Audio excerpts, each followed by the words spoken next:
This is a tier list of all the party members in Xenoblade Chronicles X. Before we start, I want to make sure we're all on the same page. In this game, all the arts and skills you learn are determined by the weapons you're using, and a lot of the playable characters use the same weapons. Despite that, no two party members are complete copies of each other. Everyone has two signature arts, which replace one or two arts that all other characters would normally learn with those weapons. So, I'm ranking every character's unique set of arts and skills based on 3 criteria. One is a mix of how much damage they can do and what support options they have. Characters can make up for low power if they're good at helping their team out, and the other way around too, but bonus points if they can do both. Criteria 2 is how reliably the characters can stay alive.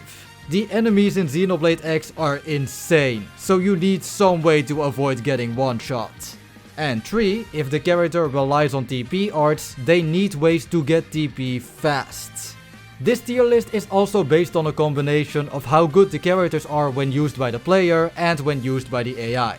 I'll go over the party members in the order most players will encounter them in.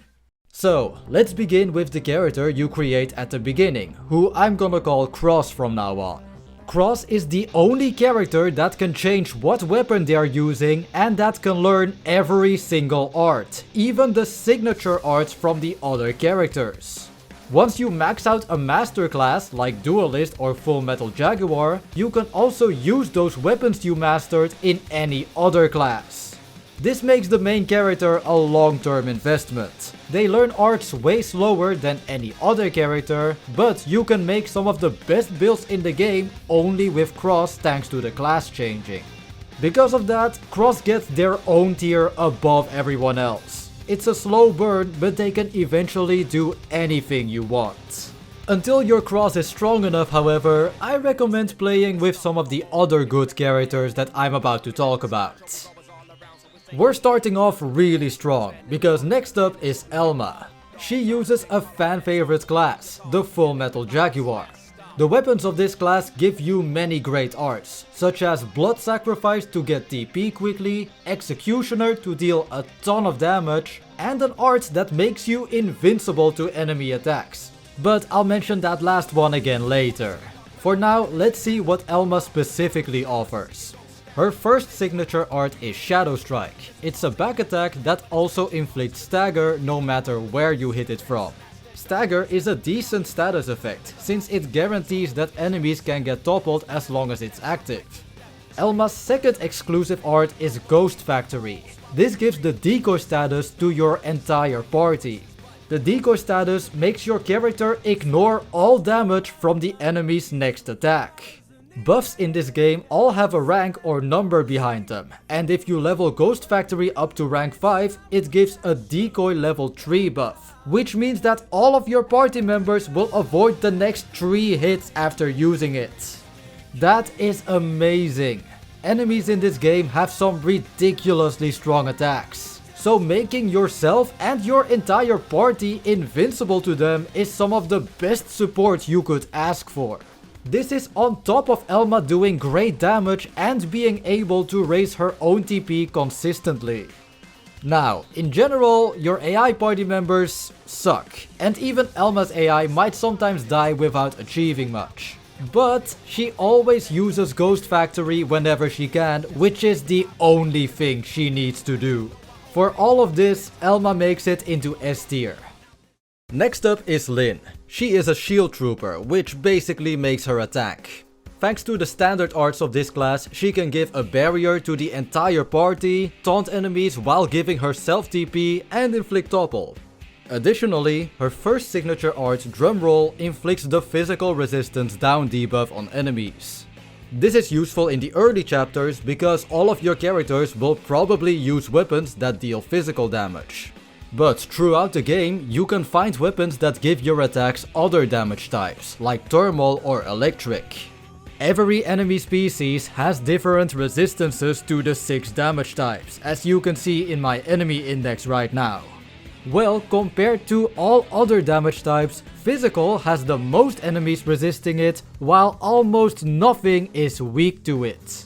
So, long story short, Lin's drumroll does decent damage, but the debuff isn't that good because physical damage isn't that good.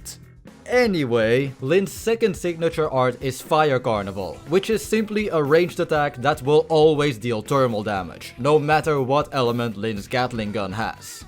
Those aren't the best exclusive arts, but Lin can still do her job. Important side note about tanks in this game, however, they can still die very quickly without the right equipment, because the enemies in this game are just something else. But Lin does have one survival trick up her sleeve: Super Shields. This is an aura that makes Lin reflect all physical attacks and reduces her overall damage taken. This becomes even better when you stack it with augments that reflect other damage types. You can very well make yourself invincible to all enemy attacks. But just a disclaimer, reflect augments only work during an aura that already has the ability to reflect. So for Lin, these augments will only kick in during Super Shield. As a final point, I'll just say that she is great for teams that revolve around toppling enemies, because she has skills that make her topples last longer and that make her attacks stronger against toppled enemies. I know that was a lot about Lin, but to summarize, she's good. Her damage isn't amazing unless enemies are toppled, but she compensates for that with her utility as a tank. A tier. So, after chapter 3, you get 3 new characters, including Irina.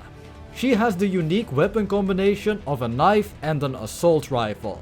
This specific combination makes it so that Irina has an amazing pool of support options. She has Energy Source to buff your potential stat, Absorber Skin for a barrier, and Assault Hammer to inflict topple without needing TP. At rank 15 she even gets Last Stand, for which you spend 1000 TP to give up to 2000 TP to all other party members. Irina's first signature art, Smooth Recovery, also heals everyone while buffing their evasion. All of this makes her outstanding for support, and on the other hand, her second signature art, Quick Cannon, is a decent thermal attack that inflicts blaze damage over time. There's just one downside: Irina will die to everything with her bad defenses. You can give her the art Medic Free to compensate for this. Using this aura lets you ignore death one time when it's active. Under player control, you can just activate this whenever you see an enemy use a strong attack, but on the AI, you just have to hope that she uses it at a good time. Still, Irina has the best support options in the game and a decent damage option alongside it, which compensates for her paper thin defenses. For this, she deserves a spot in A tier. Okay, so for many of these characters, you'll have to wait until their class rank 12 or so before they learn their best arts. Gwin, however, is an early bloomer. He happens to learn some of his best arts by rank 7. At class rank 5, he gets his first signature art, Ultra Slash. This art is just a simple, relatively strong backslash, but it's some of the other arts he learned shortly before and afterwards that really make it shine. Offensive Stance is an amazing aura that buffs all attacks. Magnum Edge lowers the physical resistance of enemies, and Power Dive supercharges Gwyn's next attack. In the early game, I used those 4 arts to grind for class experience by taking out smaller enemies slightly above my level. But I just want to say that Gwyn on the AI will never be able to do any of this. He won't use those arts in the right order for maximum damage, he won't use quick cooldowns, and half of the time he doesn't even get behind the enemy for Ultra Slash. On the AI, he works better with arts that he learns later, like Incendiary Edge and or his second signature art, Grenade Blitz. They're decently strong, and Gwyn is also able to keep his TP up with Tornado Blade and Decoy Round. In terms of survival, Defensive Stance is his best option, but that lowers his damage output, so if you want to avoid that, you can choose the riskier Medic Free. So, Gwyn has a lot of options, but he's just outclassed in every department. He's not the best melee attacker, not the best ranged attacker. I guess you can make him a tank with Decoy Round and Defensive Stance, but no, he's not the best tank either. That doesn't make him bad, however. He's an average fighter with sufficient defensive tools. So with this, he sets the standard for B tier. Alright, next up is Doug. He uses two weapons from different classes, namely a photon saber and a ray gun. Sadly, Doug loses out on some important arts from the saber. Because of that, he has zero options to give himself more TP while he would greatly benefit from it. Doug's main focus is dealing melee damage while debuffing enemy resistances. His first signature art Phenomenon lowers the enemy's resistance to ether damage, while Starlight Duster is a TP art that lowers the resistance to gravity damage. This is actually the only art in the game that inflicts a gravity resistance debuff, which does give Doug a niche, but debuffs can be resisted by higher leveled enemies. So Doug becomes more inconsistent the further you get in the game. You can compensate for this with Overdrive since it lowers enemies' debuff resistances, but you need 3000 TP to activate it, and getting there on his own is tough for Doug. His auras are also underwhelming, so he has to scrape together 1000 TP for something that barely helps him survive. The saving grace for this guy are his passive skills. He gets some good attack increases from them, the most notable being Aura Assaults. These make Doug pretty powerful actually. He's just held back by his low TP gain and his auras giving little defensive utility. Doug has some good tools, but his problems prevent him from placing higher than C tier. Okay, time for my GOAT, Lau. He uses the Javelin and the Sniper Rifle like the Partisan Eagle class, which makes him a versatile fighter. For starters, he has Eagle Eye.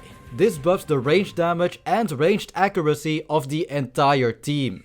This art seriously makes it worth it to bring Lau as an AI teammate if you're relying on range damage. It's that great of a buff. On the other hand, most Javelin attacks inflict some kind of debuff, including his first signature art Balance Breaker. This inflicts stagger, which isn't game breaking, but it is a nice extra. His second signature art is Afterburner, which is simply a relatively strong TP art. This brings me to an important point about Lau. His damage is underwhelming unless you give him weapons that deal electric damage. This is because of 3 skills that Lau has. Electric Boost buffs your electric damage, Knock and Shock gives your melee arts a chance to inflict a shock debuff on enemies, and Conductive Strike buffs all your electric damage even more on enemies afflicted by shock. So, first you want to spam your Javelin arts until you inflict a shock debuff, and with this, Lau can do some notable damage with ranged arts like Shrapnel or Afterburner. But there's another important note when it comes to his survival. His best defensive option is the aura Rajin, because among other things it makes Lau reflect electric damage. To repeat what I said about Lin's super shield, with the right augments Lau can also reflect any other damage type as long as this is active. This brings me to his biggest downside. Lau has no arts that give him TP faster, so don't count on his survival. Still, with the right build, he's decent, and Eagle Eye should always be considered for gun enjoyers, so this puts Lau in B tier. L is the second shielder I'm talking about. Compared to Lin, she is more offensively focused, while L is all about defense. With that in mind, let's talk about his signature arts. Mindstorm gives the whole party a heal while buffing their potential stats. This is great, because potential determines how much damage your TP arts do and how much HP gets healed from soul voices.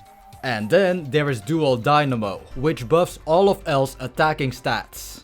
But even with this aura, L isn't that strong, because he just doesn't have many strong attacks. Usually you want to give him arts that debuff opponents or that buff himself. With that out of the way, the art that really makes L more defensive than Lin comes from his Psycho Launchers. Astral Protection is an aura that buffs your resistance to all 6 damage attributes. This is a good alternative for Super Shield. Astral Protection is active for longer and is better in case you don't know which elements your enemy can use. But you will need decent resistances from your equipment alongside it. And in terms of getting TP, L and Lin have Trash Talk, which is usually all they need to get their auras in time. If we're purely talking about defensive capabilities, Elle is the best tank. Lyn is better in some niche cases, but Elle still places one spot higher than her. Now we're getting into the optional recruitable party members, and the first of them is HB, the final shield user. So, he's not as tanky as Elle and his damage is lower than Lyn's. But thanks to HB having the assault rifle arts, he still has a niche. He's namely a tank that specializes in raising TP for support. This guy can use trash talk and decoy rounds to raise his TP while taunting enemies, and then he can use last stand to give that TP to his allies. There are so many characters in the game which really benefit from this. Sadly, HB's signature arts don't fit this playstyle at all and are more situational. Atomic Hit is a melee attack that boosts appendage damage, which is decent. And then there is Flame Hand, which is an aura that buffs his resistance to debuffs and nullifies terrain effects. Yeah, that's just way too situational. And to make it worse, HB doesn't have super shield. So for his auras, he has to choose between Iron Prison for tanking physical attacks or Gun Force to use his taunts more. Still, HB is a tanky guy that taunts enemies, gives your team a barrier and a ton of TP every now and then. It's simple, but sometimes this really is all the support you need. HB fulfills a similar role to Irina, but is somehow her complete opposite.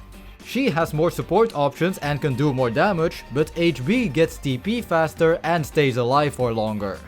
Who's the better of the two depends on what you think is more important, but on this tier list, HB places one spot higher than Irina. Next up is Yelv. He has the exact same weapon combination as Doug, but there's nowhere to go but up, and thankfully Yelv fixes some of Doug's mistakes. For starters, Yelv can actually get TP with Starfall Blossom. This is a regular Photon Saber art, but Doug just didn't have it. Yelv actually has one more option with his signature art Essence Exchange. This swaps his HP and TP around, making it a high risk, high reward move. This gives him easy access to his auras, like his second signature art, Master Gunner. It increases his ranged attack, potential, and appendage damage. Master Gunner is great, but it faces some competition from Astro Librium. This aura boosts beam damage and has reflective properties like Super Shield. If you don't trust your team to keep Yelv alive, then this is a good alternative to Master Gunner. Essence Exchange is not beginner friendly at all, but honestly, Yelv has all the tools you could ask for. And there's still one more thing. At class rank 17, he learns the skill Synchrony. This increases all the stats of the Skell he's piloting. Normally, your character stats don't matter in Skells, but if you have the Synchrony skill, you're just stronger than anyone else in Skells. Aside from Cross, Yelv is one of the only two characters that can learn this skill. I was contemplating if he should be in A tier with a playstyle this risky. But you know what? Yelv is going into Skell tier. If you want to make a team with Skell pilots, he's your best choice. You might have noticed that I don't follow the order in which the characters are listed in the menus. And that's entirely because Hope is not that easy to get this early on. I don't understand why she of all people is right after Doug. But anyway, I love Hope as a character, but her playstyle has a ton of problems. Remember how Irina had a perfect selection of support arts? Well, Hope seems to be intended as a support character as well, but she has a barely functioning art selection for that. Her few green arts are all very basic single target buffs, and she has a bunch of TP arts that could be useful, but she has no way of building TP quickly. Her unique arts also can't save her. Secondary speed reduces her secondary cooldowns. This can be good on some specific builds with Cross, but not on Hope with her underwhelming arts. She also has Tacit Censure, which inflicts the virus debuff on enemies. This status disables you from using ranged attacks. This is super annoying when enemies use it on you, but if you use it on enemies, they'll either resist it or it will barely impact them. With all her best arts, Hope can remove debuffs or give a barrier to one person at a time. She has Black Butterfly for a chance to debuff Ether resistance. And when she finally gets 1000 TP, she can buff one person's potential stat or stay alive longer with Astral Protection. Hope just has the bare minimum of support arts, her damage is underwhelming, and she struggles to build TP. It pains me to do this, but Hope goes into D tier. It's a challenge to make her keep up with the rest of your characters. And now we have one of my other favorites, Phog. He uses the exact same weapons as Elma, so you know we're in for a good time. For starters, all dual gun users aside from Elma have access to the art Ghost Walker. This gives the decoy status to the user alone, but at its maximum art level, you get 5 decoys from it. As a reminder, for Ghost Factory at its max level, it's 3 decoys, and it's at the cost of 1000 TP. This might sound crazy, but dodging a few more hits can make all the difference sometimes, and this means that Elma can't dodge as many attacks as the other Ghost Walker users. This does not make her bad, it's just a trade-off for her team support, and I think it's well worth it. But moving on to Phog again, he has the signature art Sky High. This can stun enemies, which is especially useful in combination with Topple, because stun freezes the Topple timer for a moment. His second art is Crisis Zone. The lower his HP is, the higher his attack gets. You get a good buff from this, but it also saps your health for its duration, and this can kill you.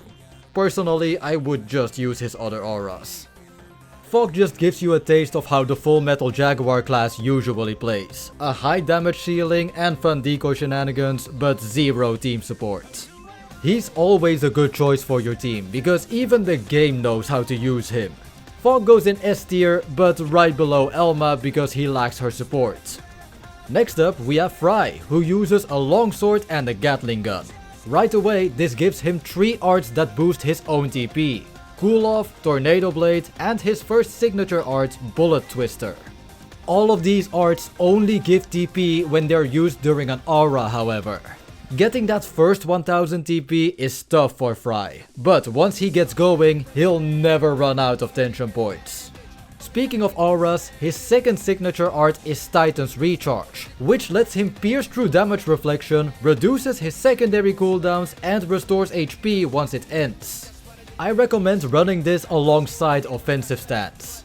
The art named Cool Off completely drains your current aura to give you more TP. So I'd use Cool Off on Titan's Recharge once you have all your secondary cooldowns, and then use offensive stance as normal to get the attack buff.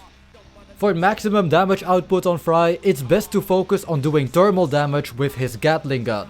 His longsword ideally takes on a more supportive role. It lets him use Tornado Blade for TP, offensive stance, and Burning Slash for a chance to lower the enemy's thermal resistance. You don't even need to give him weapons with thermal attributes, because all of his best damaging arts already have it. Frye will start off slow if he has 0 TP at the beginning of a battle, but once he gets going, he's a solid DPS character that can sustain his own TP. He's just not the strongest and he needs some support to stay alive, but still, he's a solid B tier. Next up is Alexa. She uses the Javelin and the Assault Rifle. This combination doesn't give her the best pool of arts, but at least she has a Topple and Rajin for Reflects. Her first signature art, Overclock, is an aura that lets her restore HP after using arts while it also refuels parked skells. And then she also has Maximum Voltage. It's a decent TP art, but it only does increased damage after her skell broke during this fight. Yeah, both of these arts are situational. But as you could have guessed with Alexa's love for skills, she has the Synchrony skill. Yup, this is why I rushed over her. Skell tier it is for Alexa. In terms of ground combat, she can do decent damage after her skell broke and she has some utility, but Alexa is made to be a skell pilot. So let's just move on. Up next is Murderess, who uses dual swords combined with psycho launchers. A strength of the dual swords is usually that you gain TP faster with blood sacrifice. But whoops, Murderess doesn't have that art. Instead, she only has her first signature art, 7th Edge, which gives her TP in ranged combos. It's a consistent option under player control, but her AI will often not use it at the right time and therefore lose out on some TP. Her second exclusive art is insane though. Gravity Lunge is a strong gravity attack that inflicts topple. It has a ridiculously short cooldown for a topple attack, and even without 7th Edge, she can usually get to 1000 TP in time for the cooldown to end. A downside is that the art is very long and only inflicts topple on the final hit, so stagger often runs out while this art is still in the middle of its animation. For the rest, Murderess has Astral Protection as a decent survival aura, but sadly, she doesn't have other good damaging options. Her whole playstyle becomes spamming Gravity Lunge, and she can hit her topple reliably in the early game. But against higher leveled enemies, landing this debuff becomes a game of luck, so that just leaves it as a strong gravity attack. Murderess is held back by an inconsistent AI and limited attack options. This puts her at the top of C tier. Alright, so people generally don't like Bozo, and I get why. He's not just a xenophobe, but also a copycat. He has the exact same weapons as Lau, so the only thing that sets them apart is their signature arts. Bozo's Vortex deals electric damage and stuns all nearby enemies, while his Sleonet is simply a very strong ranged attack for the sniper rifle. Yeah, look, Bozo is a better version of Lau when it comes to his damage. His signature arts are just a better fit for their optimal electric build. Sleonet alone lets Bozo do considerably more damage. They both also have the same downside, it's hard to get 1000 TP to use Rajin and to stay alive. Still, both Lau and the Space Racist have Eagle Eye, so if you just want to buff, you can use whichever of the two is currently available for you. Bozo? More like Bozo! Anyways, he's top of B tier. Now onto a new character that wasn't in the original and one of my new favorites, Neilnail. Like Murderess, she has dual blades and psycho launchers as a combination, but Neil's signature arts make her very unique. First, she has Heroic Tail. It brainwashes an enemy and possibly increases the rarity of their loot drops. This makes endgame farming much easier, but it doesn't do anything to help you win battles. Her second unique art makes her kit really special, however. Conduction Rise triples your whole team's damage from blaze and shock damage. Both of these statuses work as damage over time effects, and this makes Neilnail a great damage supporter for characters like Lau, Bozo, Irina, and Lin. So, Neil might have the same weapons as Murderess, but Conduction Rise alone gives you a whole reason to use one of these characters over the other. Neilnail also has Ether Boost and one more skill slot, so she can do more damage as well. That bumps her up into B tier. Then there's another new character, Liesel. She uses a javelin and dual guns like Elma. So yeah, she's good because she can use Ghostwalker and Executioner. But let's look at her signature arts before we put her into S tier. Her effect charge will guarantee that the bonus effect of her next art will trigger no matter what, which actually synergizes well with the rest of her arts, which have many conditionals. The AI usually sucks at using arts in melee or ranged combos, so this somewhat compensates for it.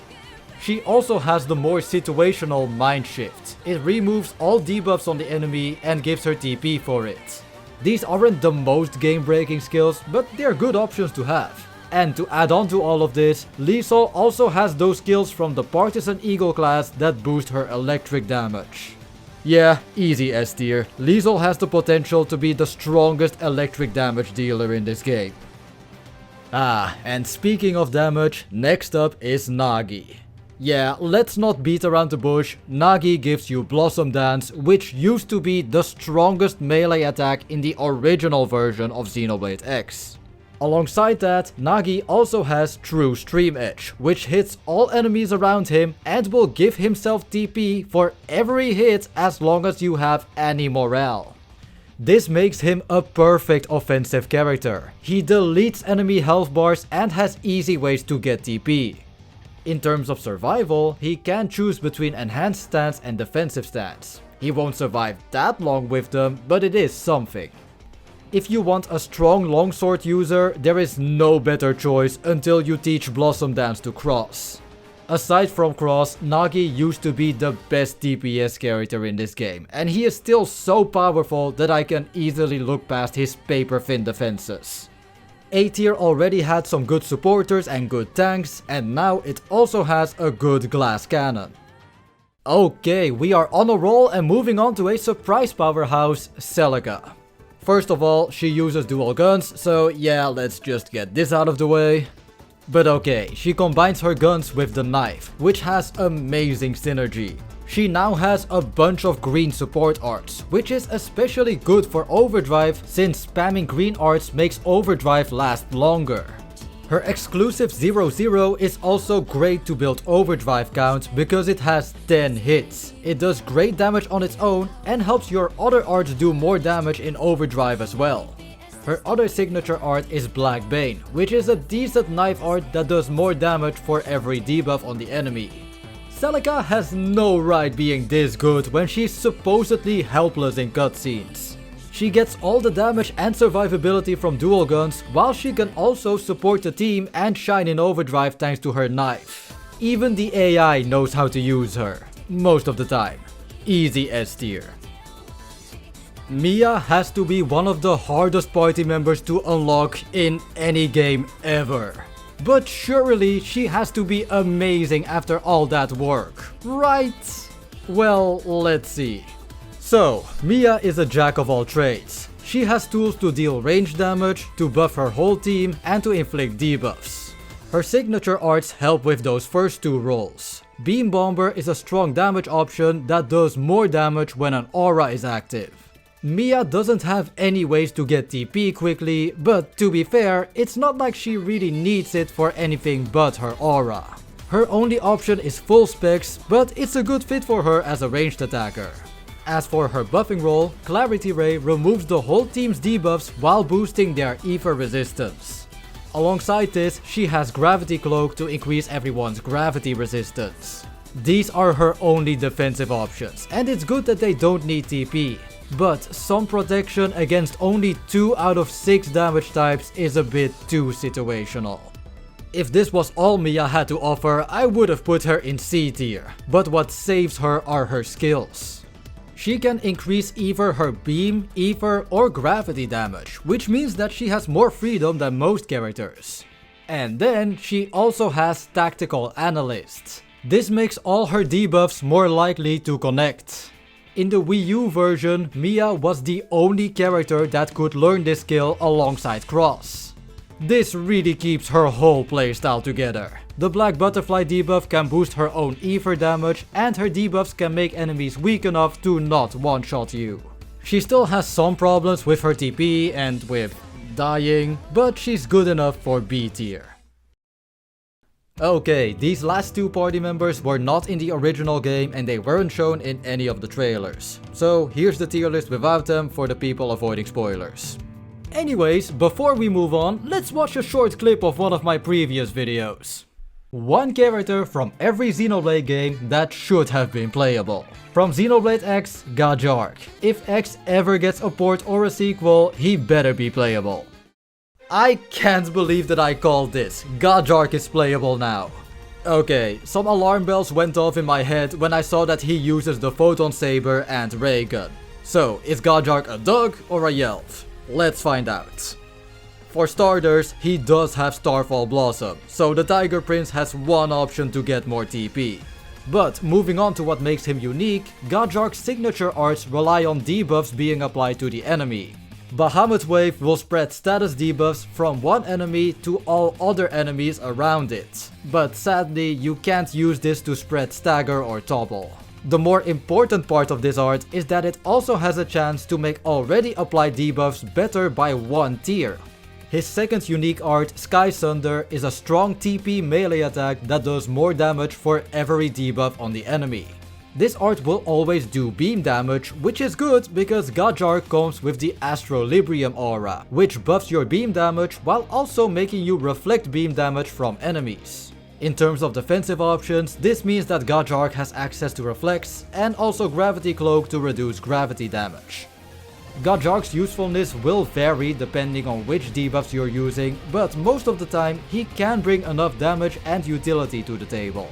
He's a decent choice in general and especially great in teams that are really focused on debuffs, so B tier it is. Finally, there's the lone hero, Al. First of all, yes, Alois comes with the Airy Scale and he's the only one that can control it, but that changes in the postgame, so it doesn't really matter. For the rest, Alois uses a longsword and a sniper rifle. I've said before that the sniper rifle has one of the best support arts with Eagle Eye. Well, Alois also has the best signature support art. For 1000 TP, he grants a buff to all attack stats to everyone, and when possible, he revives a character at random. This is insane for many reasons. For one, this art doesn't directly give a buff to attack and potential. Instead, it gives a separate buff named Howling Soul, which means it stacks with the usual attack buffs. Reviving someone for only 1000 TP is also great, especially when this is Xenoblade X. Your party members are bound to die at some point. But then, Alois also comes with the unique Hercules Blow. Remember how Blossom Dance was the strongest art? Well, this is the new strongest art in the game. This amazing damage and support comes at the cost of only having Tornado Blade for TP and just having no defensive auras. Alois has no access to defensive stance, Rajin, or even Speed Demon. He really is forced to go all out with offensive stance. Alois is an even more extreme glass cannon when compared to Nagi. I really considered putting him in B tier, but no. His strength and Howling Soul are deserving of A tier. But his frailty and low TP regeneration does make me put him below Nagi. And this is the complete tier list. I put a lot of thought into this, but I'm by no means saying that this is a definitive ranking. I do believe that this tier list roughly shows how useful every character is to the average player. But you can argue the placement of some characters, especially in the mid tiers. But anyways, thanks for watching, leave a like if you enjoyed and subscribe for more Xenoblade videos. This has been Maxmonado, signing out.